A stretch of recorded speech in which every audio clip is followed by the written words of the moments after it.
गर्मी, बारिश, बर्फ, सब कुछ देख लिया और रास्ते पे हजारों लोगों से बात हुई। यात्रा के अंदर से, भीड़ से एक बहुत अच्छा सुंदर नारा आया, नफरत के बाजार में मोहब्बत की दुकान खोलनी है। क्योंकि ये देश नफरत का नहीं है, हिंसा का नहीं है, मोहब्बत का देश है। मगर बीजेपी, आरएसएस के लोग जहां भी जाते हैं भाई को भाई से लड़ा देते हैं, नफरत फैला देते हैं। तो विचारधारा की लड़ाई है। पहली यात्रा में बहुत सारे लोग आए, पैदल चले, गुजरात के लोग हमसे कहते हैं, देखे आपने यात्रा की मगर गुजरात तो आए नहीं, केम छो तो नहीं बोला आपने। मणिपुर के लोगों ने कहा, उड़ीसा के लोगों ने कहा कि आपने साउथ से नॉर्थ कर दी, ईस्ट से वेस्ट करनी चाहिए। तो हमने बात मान ली। आज मैं आपके सामने यहां हाजिर हूं। अब यहां पे आदिवासी भाई हैं, गरीब लोग हैं, अलग अलग वर्ग के लोग हैं। यहां पे कोई आदिवासी युवा है? आप आ जाओ। आपका नाम क्या है? बताओ, आ जाओ, यहां बैठ जाओ। यहां ब्रदर इधर आओ।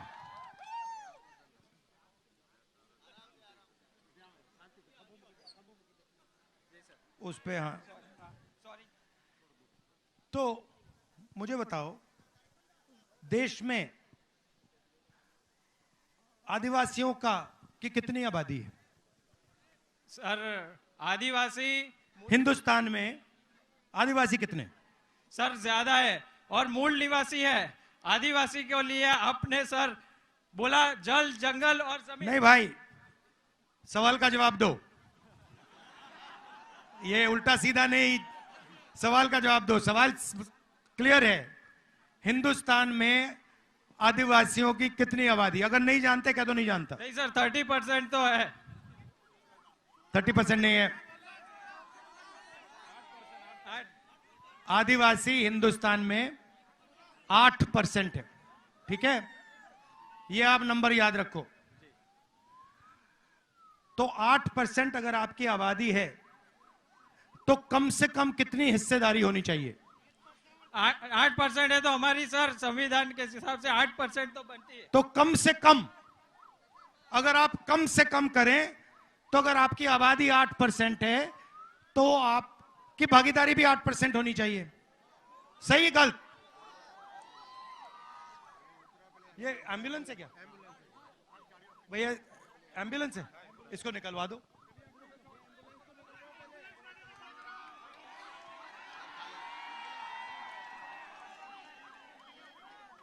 भैया रास्ता बना दीजिए।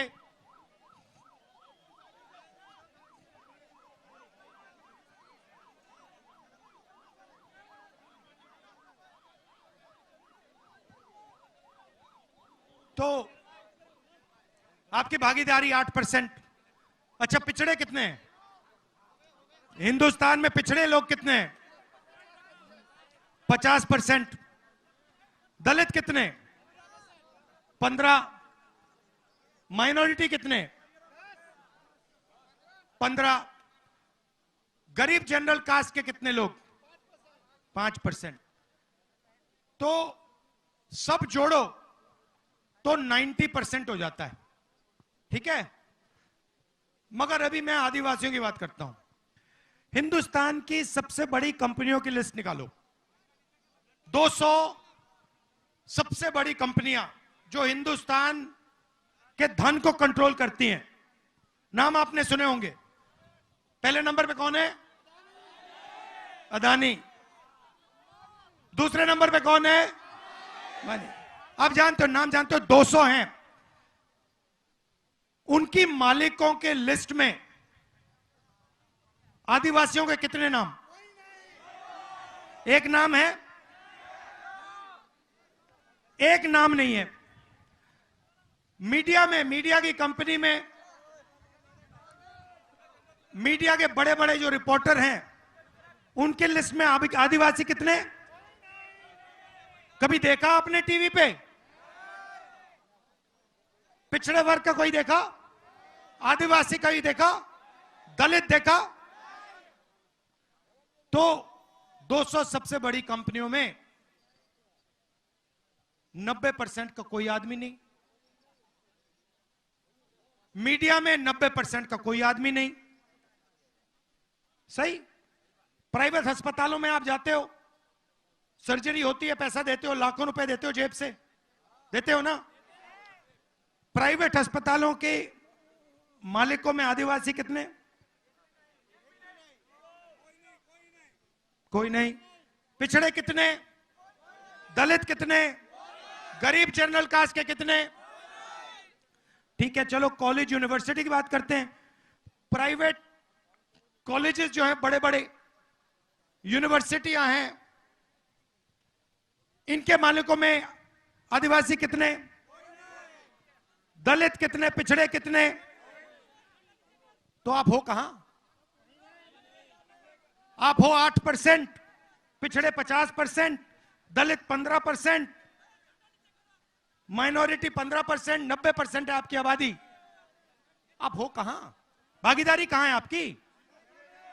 ना आप कॉर्पोरेट्स में हो, ना आप मीडिया में हो, ना आप प्राइवेट अस्पतालों को चलाते हो, ना आप प्राइवेट कॉलेज यूनिवर्सिटी को चलाते हो। तो ठीक है, फिर आप कहोगे नहीं भैया हमारे लोग तो ब्यूरोक्रेसी में हैं,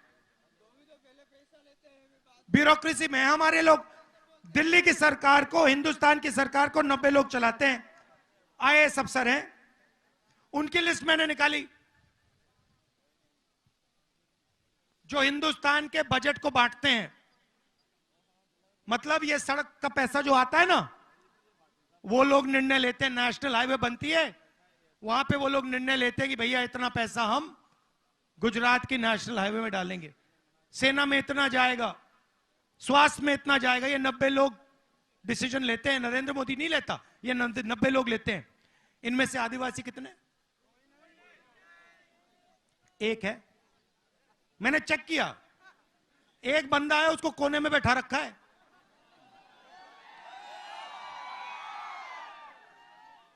और अगर हिंदुस्तान की सरकार 100 रुपए खर्च करती है बजट में, तो आदिवासी वर्ग का अफसर कितने रुपए का भागीदार है? बताओ कितने का? कितना? 3%? 1% नहीं, 8 नहीं। 100 रुपए अगर खर्च होते हैं तो आदिवासी ऑफिसर 10 पैसे खर्च करता है। 100 में से 10 पैसे आपके, और आपकी आबादी 8%। और जब भैया अदानी को जमीन मिलती है तो किसकी मिलती है? तो फिर आपका नंबर पड़ता है। जब जमीन लेने की बात होती है तो आपको सबसे सामने लाइन में खड़ा कर देते हैं, और जब भागीदारी देने का टाइम आता है तो सबसे पीछे खड़े कर देते हैं। इधर केवड़िया में भी ले लिया है सर। कांग्रेस पार्टी ने जमीन अधिग्रहण कानून दिया था, 4 गुना मार्केट रेट से ज्यादा पैसा मिलना चाहिए। कितना कॉम्पेंसेशन मिला वहां? सर यहाँ पे पहले तो उनको जमीन ले ली, अभी रोजगार के लिए लारी गल्ले भी नहीं दे रहे, और जो कंपनसेशन देते हैं वो कहीं ज्यादा देते हैं, और यहाँ पे तो आदिवासियों को अपने जीवन निर्वाह चलाने के लायक भी नहीं छोड़ते। हाँ, तो आपका जल, आपका जंगल, आपकी जमीन उठा के ले जाते हैं, आपसे कहते हैं भैया विकास होगा, और फिर जब आप देखते हो आपको कहीं भी देश में भागीदारी नहीं मिलती। यह विकास, आपको यह सवाल पूछना चाहिए, विकास किसके लिए हो रहा है? ये 90% के लिए हो रहा है या ये 2-3% अरबपतियों के लिए हो रहा है? अदानी अंबानी का हो रहा है। अच्छा, नई बात निकाली इन्होंने। आपको क्या कहा जाता है? आपके समाज को क्या कहा जाता है? आप कौन हो? आदिवासी, राइट? आदिवासी शब्द का क्या मतलब? हाँ, क्या मतलब है इसका, आदिवासी का? आदिवासी यहाँ देश के मूल मालिक है और जल जंगल जमीन पे सबसे पहला अधिकार है। और कांग्रेस और राहुल जी ये हर जगह, छत्तीसगढ़, झारखंड और जहां पे भी हम कांग्रेस गई है और ये एक ही बात चलाई है। तो आदिवासी का मतलब हिंदुस्तान की जमीन के पहले मालिक। मतलब जब यहां कोई नहीं था, जंगल था, तब भी आदिवासी यहां हिंदुस्तान के मालिक थे, बराबर थे। अब इस शब्द का मतलब क्या है कि अगर आदिवासी हिंदुस्तान के मालिक, सबसे पहले मालिक थे, तो हिंदुस्तान में आदिवासियों को भागीदारी मिलनी चाहिए। उनकी जमीन, उनका जल, उनका जंगल उनको मिलना चाहिए। इसका यह मतलब, शब्द का यह मतलब है। जब मैं आपको आदिवासी कहता हूं, मैं आपसे कह रहा हूं कि भैया ये जो देश है इसकी जमीन पहले आपकी हुआ करती थी और इस जमीन का, जल का, जंगल का अधिकार आपका है। इस शब्द का यह मतलब है। वनवासी का क्या मतलब है? वनवासी मतलब जो जंगल में रहते हैं। जो जंगल में रहते हैं उनके कोई हक होते हैं? जो वनवासी हैं, बीजेपी आपको वनवासी कहती है, आपको आदिवासी नहीं कहती है। सही? उनके भाषण देखो, वो सब टाइम कहते हैं वनवासी। ये उन्होंने आपका नाम क्यों बदला? क्योंकि ये आपको अधिकार नहीं देना चाहते हैं और ये चाहते हैं कि आपको ये वनवासी कहें और आस्ते आस्ते आस्ते आस्ते हिंदुस्तान में वन खत्म हो जाए। और फिर जब वन खत्म हो जाएगा आपसे कहेंगे भैया आप वनवासी हो, मगर जंगल तो है ही नहीं। तो जंगल गया, पानी गया, जल गया, आप तो कहीं के नहीं रहे। तो ये फर्क है सोच में। अब आप मुझे कहोगे आगे का रास्ता क्या है? सबसे पहले मैं आपको याद दिलाना चाहता हूं कि चाहे वो पैसा कानून हो, चाहे वो जमीन अधिग्रहण बिल हो, चाहे वो ट्राइबल एक्ट हो, ये तीनों ऐतिहासिक काम कांग्रेस पार्टी ने आपके साथ मिलकर आपके लिए किए थे। और मैं आपको यहां आश्वासन देना चाहता हूं, सबसे पहला, कि आप आदिवासी हो, आप वनवासी नहीं हो और आपका जो हक है जल का, जमीन का, जंगल का, वो आपका है और कांग्रेस पार्टी वो आपको दिलवाएगी। और जो हमने जमीन अधिग्रहण बिल का कानून लागू किया था, फॉरेस्ट राइट एक्ट लागू किया था, उसको हम फिर से ठीक से इंप्लीमेंट करेंगे और जो आपको जमीन मिलनी चाहिए, जो आपका हक है, वो हम आपके हवाले करवा देंगे। अब दूसरा मामला,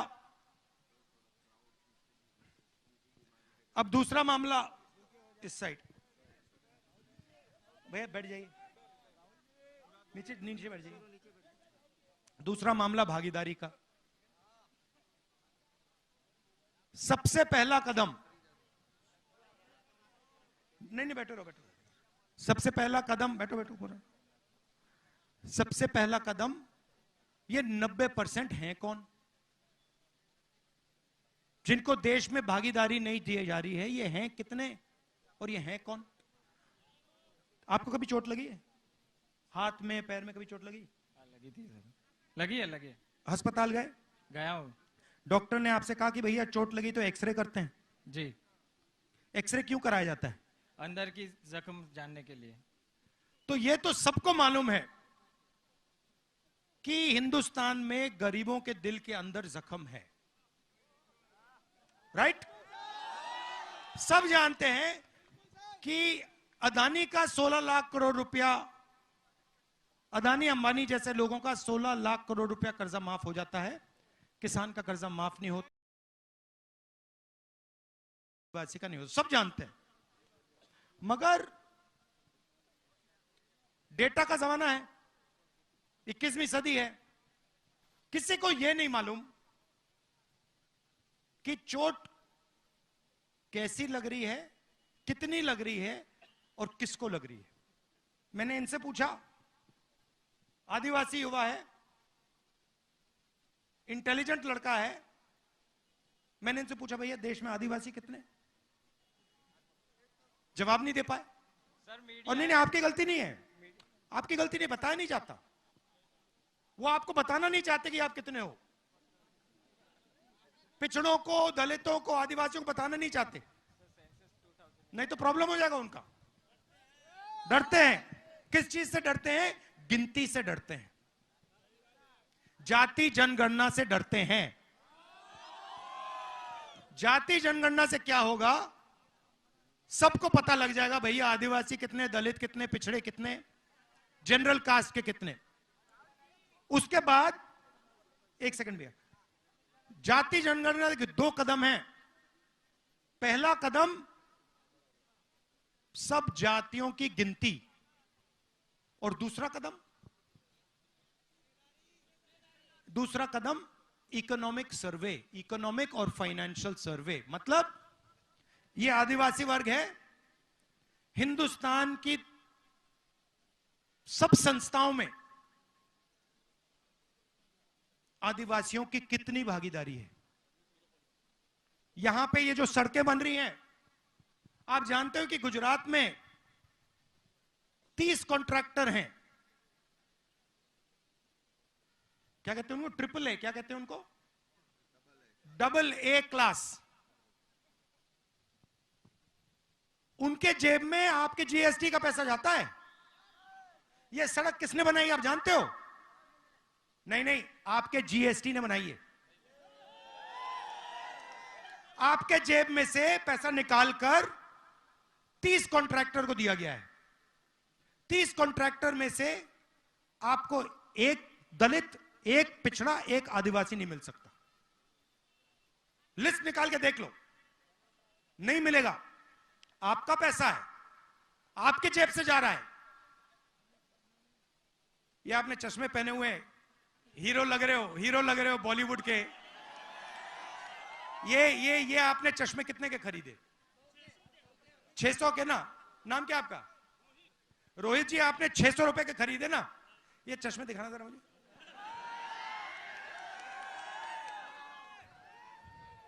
ये जो चश्मे खरीदे रोहित ने,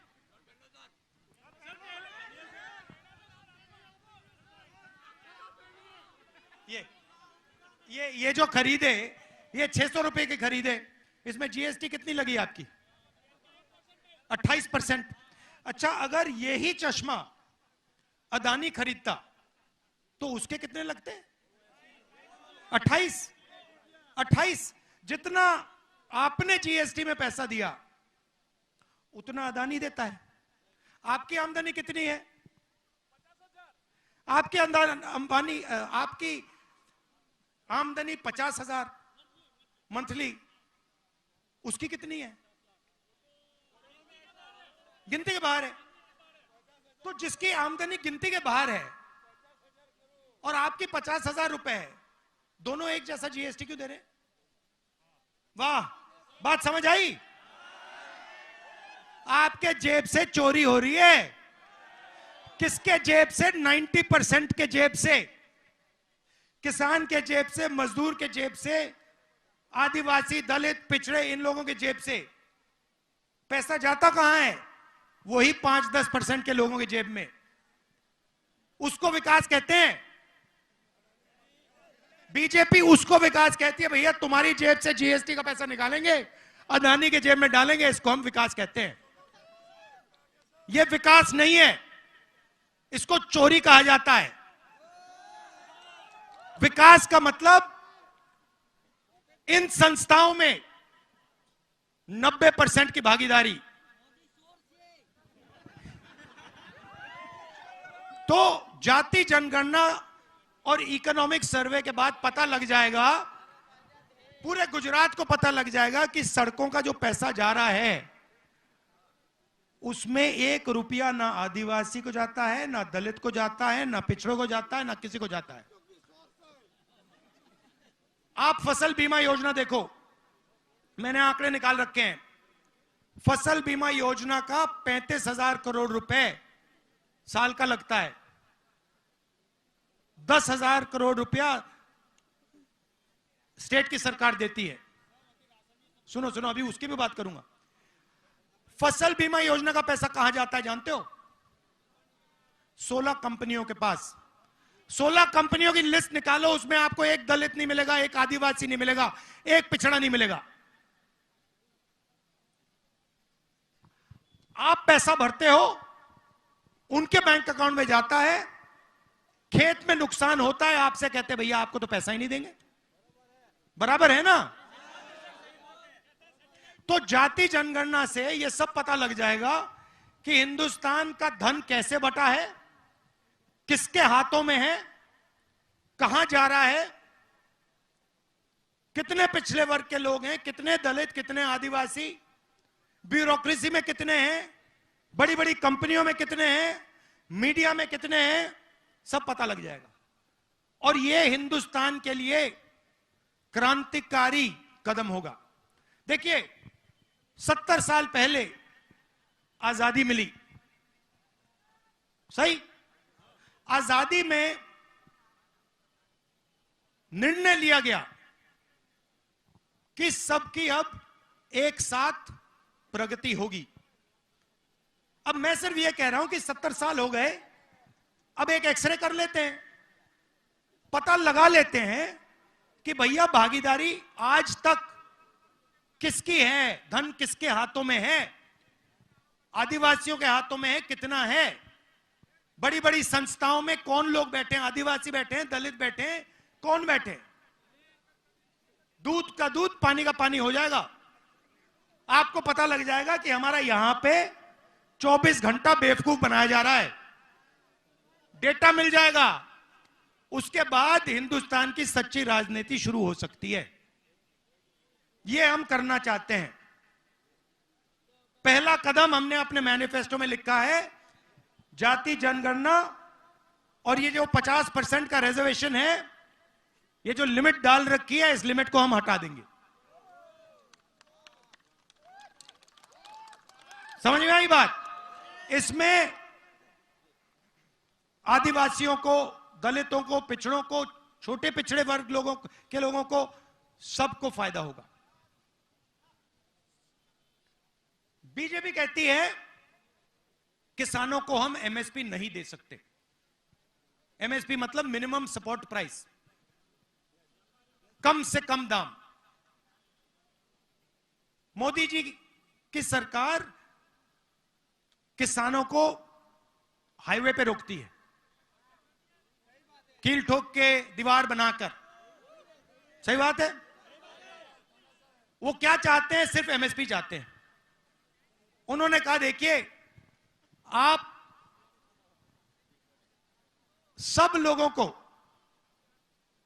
सही दाम दिलवाते हो, दुकान में कोई कुछ बेचता है उसको सही दाम मिलता है। चिप्स का पैकेट कितने का होता है? छोटा वाला, हाँ, 5 रुपए का, 10 रुपए का। उसमें कितने आलू होते हैं? 4 आलू कितने होते हैं उसमें? मैंने कल शक्ति सिंह जी से पूछा, चिप्स का पैकेट दिखा के पूछा, उसमें आधा आलू होता है। आधा आलू दुकान में 10 रुपए का बिकता है, मगर जब किसान बेचता है तो आधा आलू कितने का बिकता है? तो किसान बस ये कह रहा है कि भैया हमें भी आलू के चिप्स का थोड़ा सा धन, थोड़ा सा पैसा दे दो। आप पूरा का पूरा फायदा दूसरे लोगों को दे रहे हो। आलू के चिप्स का पैकेट 10 रुपए का होता है, आलू हमने उगाया है, हमें 10 रुपए के 5 रुपए मत दीजिए, 2 रुपए तो दे दीजिए, 3 रुपए तो दे दीजिए, ये कह रहा है वो। और मोदी जी कहते नहीं, 10 रुपए के पैकेट में तुम्हें पैसे मिलेंगे, 1-2 पैसा देंगे फेंक के तुम्हें। तो किसान गुस्से में है। मोदी जी कहते नहीं देंगे, हम मैनिफेस्टो में लिख दिया कि लीगल एमएसपी हिंदुस्तान के सब किसानों को कांग्रेस पार्टी दे देगी।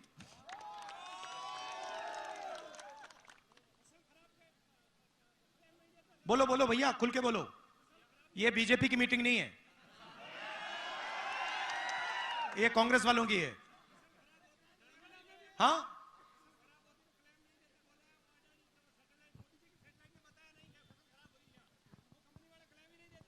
तो वही तो है ना। मगर जो फसल बीमा योजना है उसका जो पैसा सरकार देती है वो आपके जेब में से निकलता है। अच्छा आप बताओ, हाँ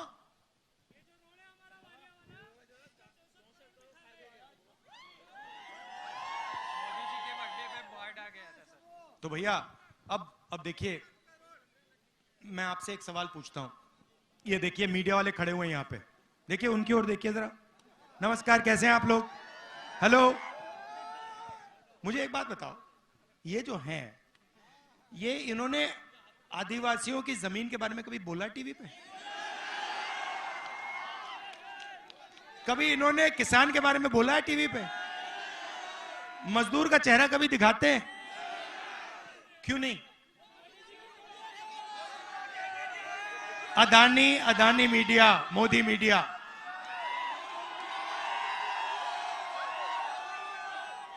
ये आपका ध्यान इधर उधर करते हैं। जब आपको देखो, आपने जेब कतरों को तो देखा होगा। जेब कतरा सबसे पहले क्या करता है? पहले ध्यान इधर करता है। देखो, पहले कहता है भैया उधर देखो, उधर देखो भैया, ओ उधर देखो। वो प्रधानमंत्री का काम है। भाई और बहनों, उधर देखो, थाली बजाओ, इधर फोन चलाओ, वो देखो भैया, उस साइड देखो। आप लोग इधर उधर देखते रहते हो, आप देखते रहते हो। सच्चाई है। जैसे मोदी जी कहते हैं भैया मैं समुद्र के नीचे जा रहा हूं, आप लोग टीवी ऑन करके देखते हो, भैया ये समुद्र के नीचे चला गया। फिर वो क्या कहते हैं, वो क्या था वो चुनाव के समय, वो सी प्लेन, वो सी प्लेन पे चढ़ जाता है। फिर आप देखते हो भैया मोदी जी सी प्लेन पे जा रहे हैं। तो आपका ध्यान इधर उधर करता है। पीछे से दूसरा आता है, पीछे से अदानी जी आते हैं, ऐसे आते हैं और ये कर जाते हैं। और दूसरी साइड अमित शाह डंडा लिए खड़ा रहता है कि कोई डिस्टर्ब करेगा तो मैं मारता हूं। ये है गुजरात मॉडल, यही है गुजरात मॉडल। ये यहां शुरू हुआ था और अब ये पूरे देश में फैला दिया इन्होंने। तो इसको रोका भी यहीं जाएगा। और कौन रोकेंगे?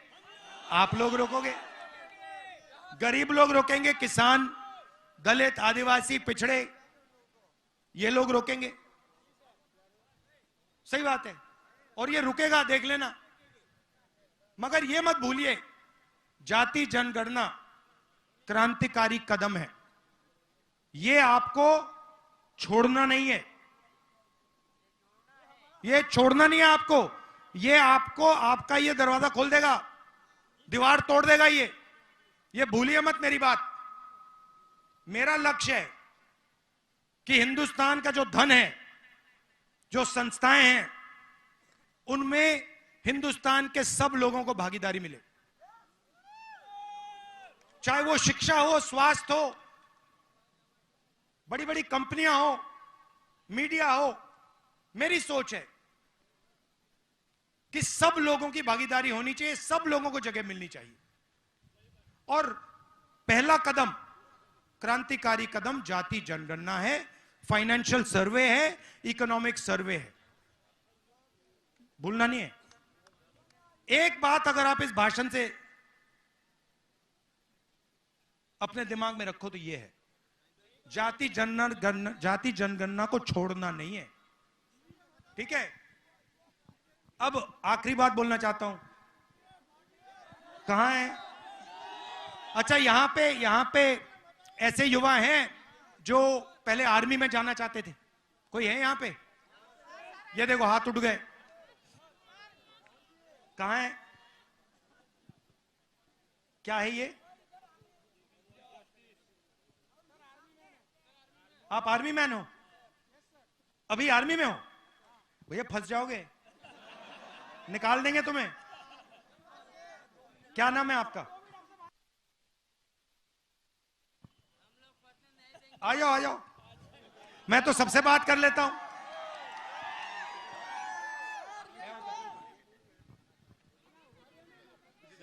Thank you brother.